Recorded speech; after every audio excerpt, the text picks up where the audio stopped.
Mesdames et messieurs les députés, j'aimerais vous signaler une fraude qui coûte très cher aux Françaises et aux Français.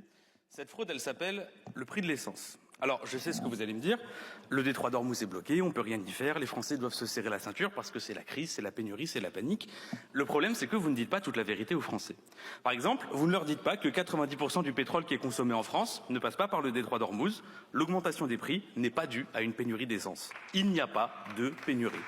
On a 118 jours de stock, la France a trouvé d'autres chaînes d'approvisionnement et vous ne leur dites pas non plus que l'augmentation du prix de l'essence n'est pas due à cause de l'augmentation des coûts de production ou de la logistique. Ça représente seulement 1 à 3% de l'augmentation du prix du baril. La vraie raison pour laquelle les prix de l'essence ont augmenté, et vous ne le criez pas sur tous les toits, mais la vraie raison, c'est que les grandes entreprises pétrolières ont spéculé et fait monter les prix pour s'en mettre plein les poches. Je vais donner un exemple. Regardez ce que les patrons de l'entreprise Total ont fait il y a 2 mois. Ils ont vu que le détroit d'Ormuz allait être bloqué. Ils ont racheté la quasi-totalité des barils qui venaient des Émirats arabes unis et de Oman. Pour vous représenter ce qu'ils ont acheté, c'est l'équivalent de 28 jours de consommation du pétrole de toute la France. C'est énorme. Ils ont racheté 34 millions de barils. Les prix ont augmenté, ils l'ont revendu et ils se sont fait 1 milliard de super profits en une seule opération spéculative. Il faut le dire aux gens, l'augmentation des prix n'est pas due à une pénurie, elle n'est pas due à une augmentation des coûts de production, elle est due à la spéculation des patrons des entreprises pétrolières qui profitent des travailleuses et des travailleurs qui sont obligés de payer le prix à la pompe pour aller bosser et tout cet argent leur est volé sur leur salaire pour ensuite être reversé aux actionnaires. Total a augmenté ses dividendes qui ont été versés aux actionnaires. Voilà pourquoi les prix augmentent. Parce que les capitalistes profitent des guerres, volent de l'argent sur les salaires pour les reverser aux actionnaires. Voilà ce que j'appelle la fraude au prix de l'essence. Vous appelez ça la loi du marché. Moi, j'appelle ça des profiteurs de guerre. Vous me direz, Total est une multinationale, donc on ne peut rien y faire. Quel dommage!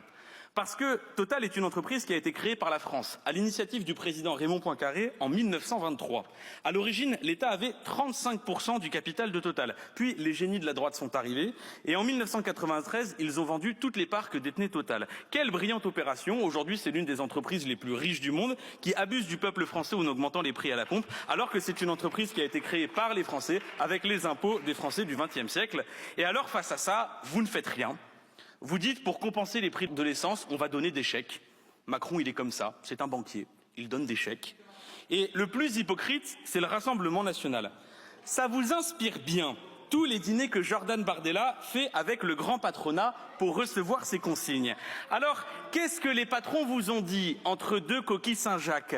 Il ne faut surtout pas toucher aux super profits. Et donc, parce que le grand patronat vous demande de ne pas toucher l'argent qu'ils se font avec la spéculation, vous proposez de faire payer les Français en baissant les taxes sur le carburant.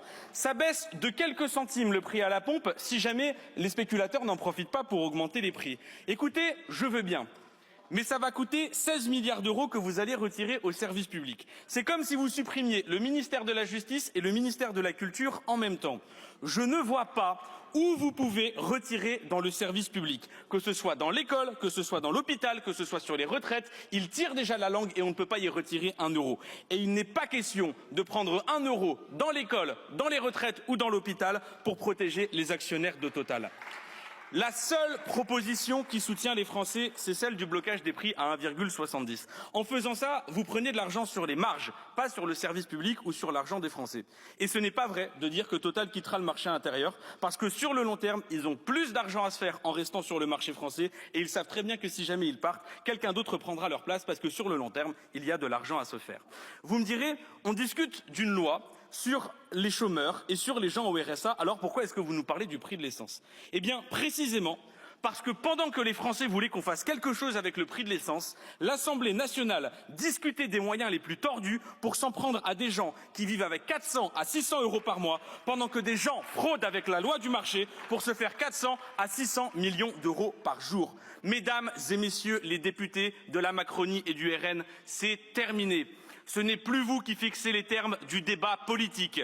Dans 1 an viendra une élection présidentielle et Jean-Luc Mélenchon, président de la 6e République, aura le courage et l'honnêteté de faire ce que les macronistes et le Rassemblement national n'ont pas fait quand la France en avait besoin. Terminer la France des actionnaires, place à la nouvelle France du peuple.